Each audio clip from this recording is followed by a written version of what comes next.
So Jubilee Hills ఎన్నికల్లో కాంగ్రెస్ అయితే విజయం సాధించింది ఎక్కడ చూస్తాం. అలాగే ఇక్కడ పరిస్థితిని వివరించడానికి మన కరెస్పాండెంట్ రాజేష్ అయితే బీజేపీ ఆఫీస్ దగ్గర నుంచి సిద్ధంగా ఉన్నారు.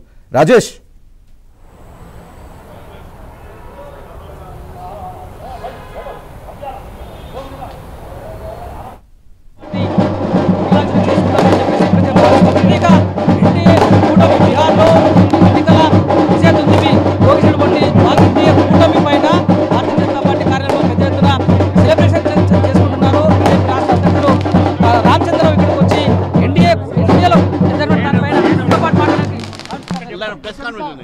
లైవ్ లో ఉన్నాం సార్, మనతో పాటు లైవ్ లో జాయిన్ అవుతున్నారు రామచంద్రరావు గారు.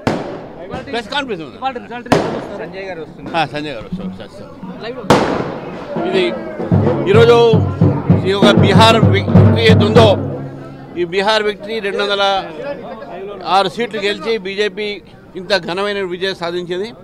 ఇది దేశం విజయం, భారతీయ విజయం, ఇది వచ్చిన రాబోయే తరాని విజయం, జనజీవి విజయం. ఇది జూబ్లీహిల్స్ ఎన్నికల ఫలితాన్ని ఎట్లా చూస్తారు? నేను దాని విషయాలు ఇప్పుడు మాట్లాడతాను, ప్రెస్లో ఇప్పుడు మాట్లాడతాను, కాన్ఫరెన్స్లో.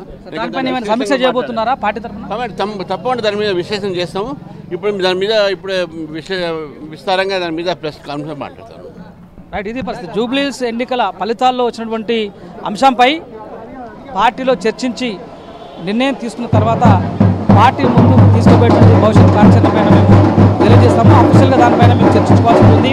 మా పార్టీకి అక్కడ వచ్చినటువంటి ఓట్లు, గతంలో వచ్చినటువంటి పర్సంటేజు, ఇప్పుడు వచ్చినటువంటి పర్సంటేజు, పర్టికులర్గా కాంగ్రెస్ పార్టీ గెలవడానికి అక్కడ దారి తీసినటువంటి పరిస్థితులు, ఇవన్నింటినీ కూడా మేము పునరాలోచన చేసుకుని పునఃసమీక్ష చేసుకొని ముందుకు వెళ్తాం.